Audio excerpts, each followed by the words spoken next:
as you saw in the title, that we are going to be ranking presidents on their political party if they were forced to join one today. First, let's check out our partner channels. Also, by the way, it is I would like to do a few things, say a few things. We are not considering the factor of liberal Republicans and conservative Democrats. So if you are on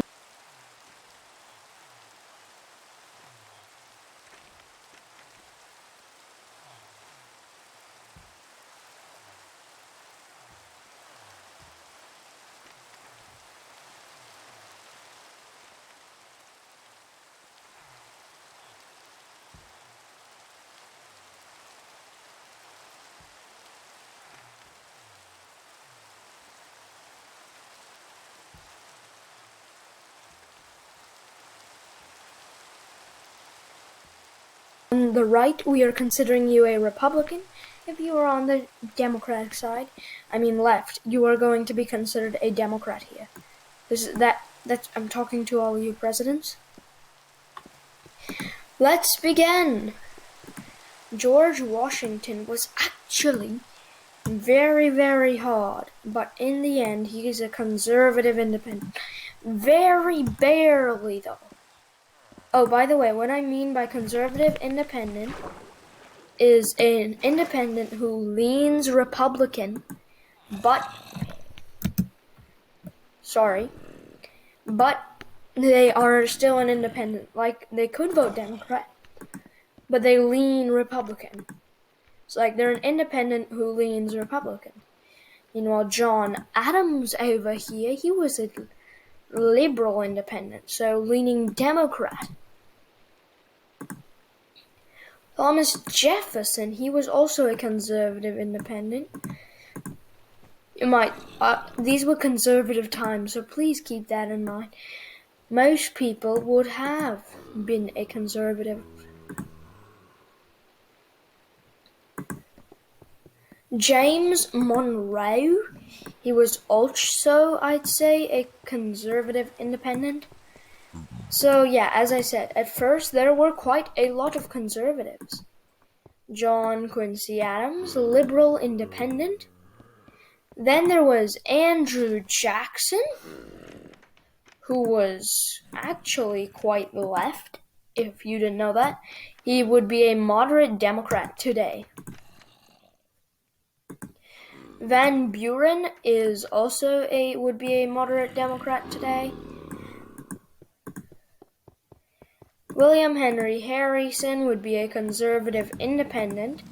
So far so good. Oh, John Tyler, he would be quite extreme. So, John Tyler, you're extreme Republican, you wiggy boy. James Polk. So what we can learn from this is that Whigs are more. Polk is a liberal Democrat. As I was saying, Whigs are conservatives. That's what we can know from here. Zachary Taylor, conservative independent. Millard Fillmore, also conservative independent. Franklin Pierce would be our first moderate Republican here.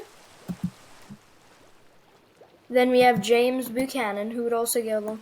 So as you can see, as the times go along, our presidents start getting more and more extreme. Abraham Lincoln, this might upset some people, but he is a liberal independent, just like Washington may upset the people. Please consider this is all just a thing. Andrew Johnson would actually be quite I'd say, moderate Republican today.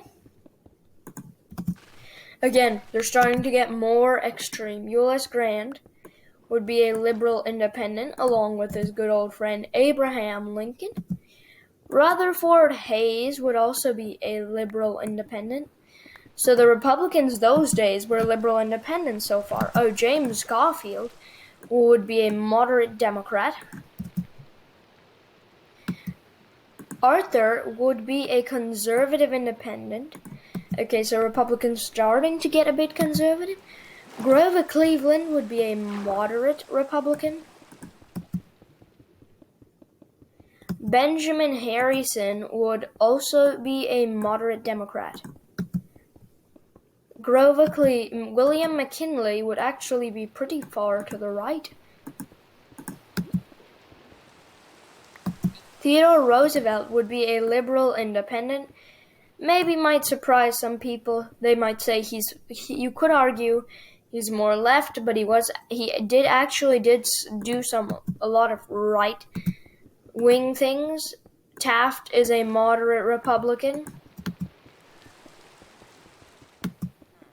Woodrow Wilson is a moderate Republican. Warren Harding would be an extreme Republican.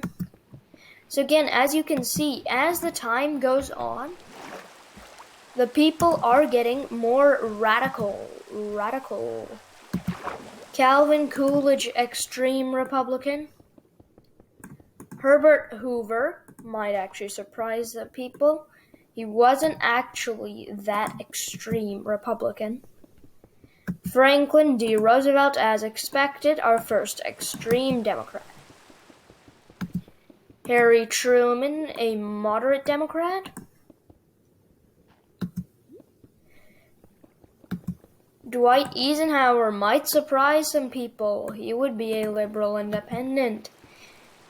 JFK would be let me think actually. He'd be a moderate Democrat.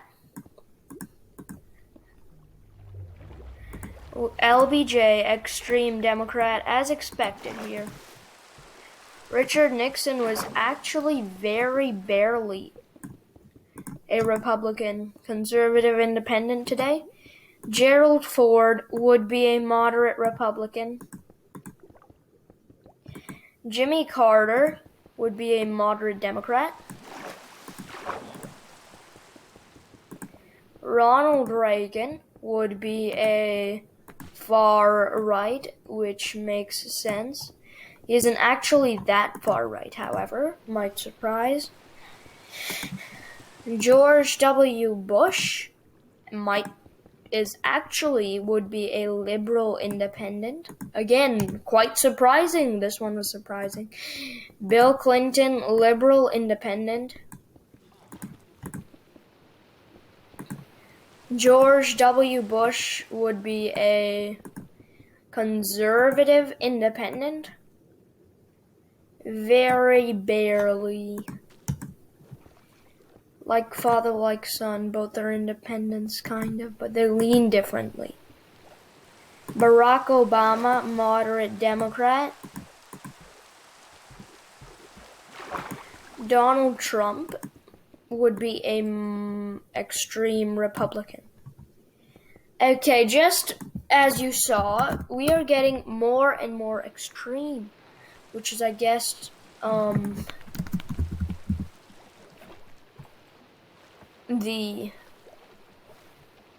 so you could argue that's a good thing. Like Bernie Sanders supporters, you could say that's a good thing. We're moving more left. But I would like to show you the partisan voting index. We are getting more and more partisan when we vote. We refuse to change our mind, and it's a really bad thing to me. We are getting more and more extreme. This is not good. I'm sharing my opinion, but because it concerns me, but why we are getting so radical.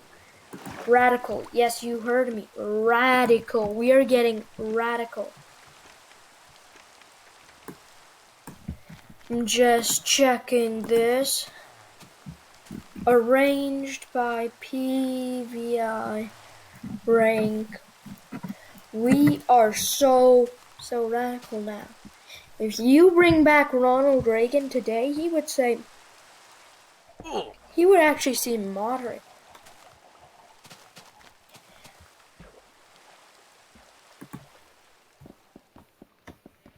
So So that is why this is concerning. As you can see, there is a radicalness analysis. Okay, so we can see we are getting more radical.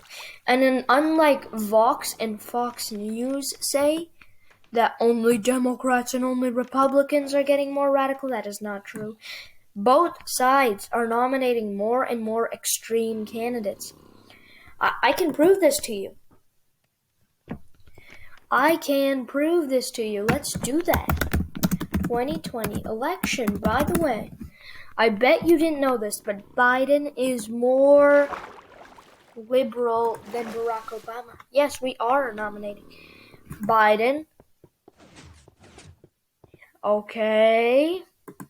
Trump was more radical than Mitt Romney. Joe Biden is more radical than Barack Obama, both candidates. Romney is more radical than John McCain. Obama is more radical than John Kerry. John McCain is not more radical than George W. Bush, but George W. Bush is. So as you can see here,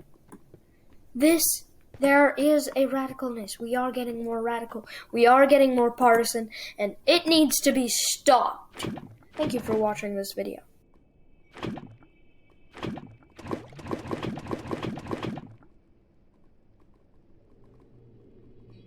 You'll find everything you love about a farmer's market right here at Sprouts. And this week only, get $25 off.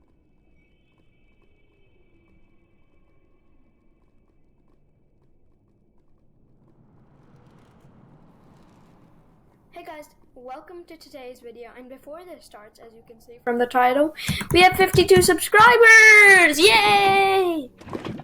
So that's awesome. We just need, also by the way, you should check out this premiere by the time, it might be done by the time this video is posted. Actually, yeah, it will be done, but you should check that out if you missed the premiere still. And once we get to 60 subscribers, we get a special video. So that sounds cool. Of course it does. Everybody likes special videos. So then, we are going to check out, as you can see, Mike Pence versus Joe Biden. Let's just start by putting the safe states, which will have 0 chance of flipping. Or safe districts, or that they would be classified in the likely. So let's see, of course there's safe. Okay, let me just start off with a few facts.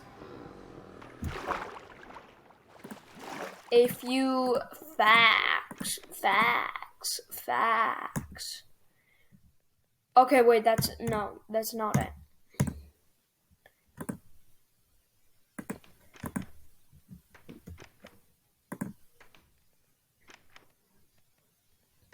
So,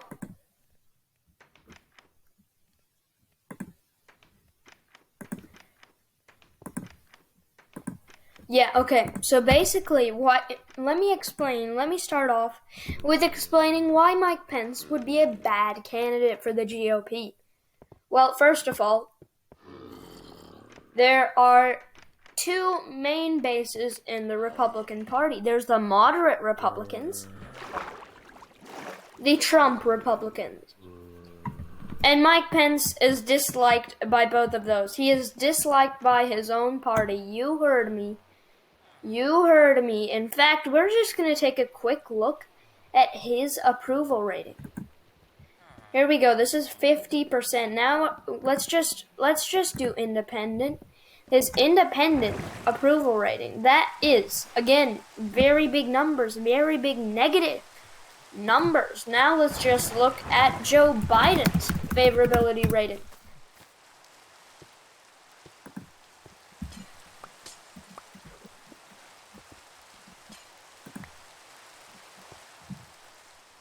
Joe Biden has a pretty good favorability rating. Let's look at independents.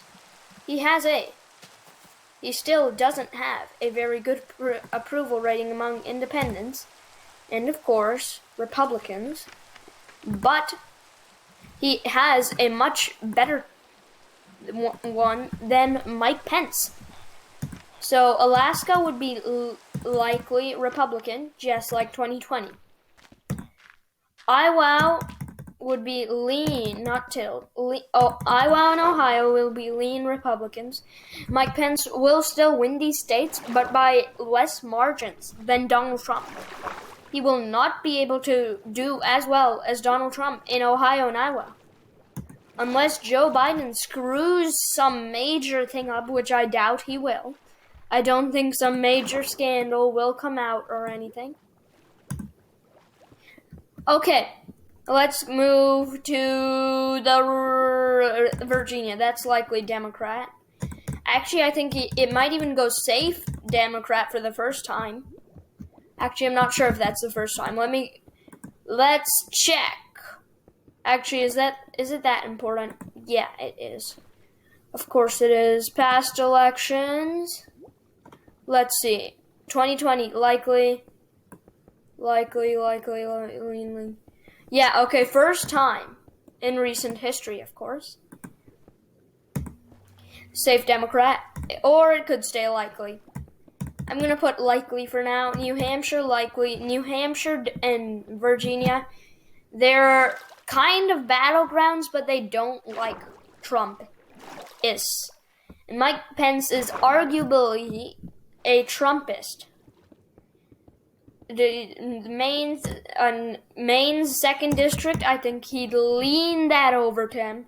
Very barely, however, and by, again, less margins than Donald Trump. I think Nebraska 2nd district would be safe, actually likely Democrat, just like 2020. Because Joe Biden has... Mike Pence is not the... Nebraska's 2nd district usually favors traditional Republicans. Mike Pence is not that traditional Republican they are looking for, so Joe Biden will continue to win that district. So, Florida, I'd say that can tilt towards Biden. He could win that state. I don't really see Mike Pence being able to win Florida. Also, yeah, I don't think Mike Pence would be able to win Florida. Joe Biden would also tilt Arizona and Georgia, which puts Joe Biden at 273, which means he will win the election. Texas, I'd say, would tilt Republican. He doesn't have that Trump and Cruz base in Texas for him to run off. And as Texas gets more and more left, along with that, he doesn't have the support of the traditional ones, who are the ones who are holding it red right now. So that is why it will be tilt red.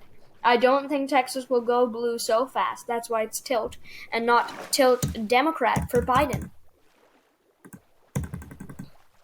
North Carolina. That, I'd say, could lean for Joe Biden. It would be a pretty good case for him. Pennsylvania. Let me think about that. Yeah, that would definitely go to Biden. These would all be leans. This would be likely. Wisconsin would be tilt. He doesn't have that Trumpian appeal in the Rust Belt. Nevada would also be pretty close, actually. The best case scenario for Pence, I don't show margins in best case scenarios. Please keep that in mind. I'm not saying all these suddenly become safe. I just like to take out margins in best case scenarios. So best case scenarios for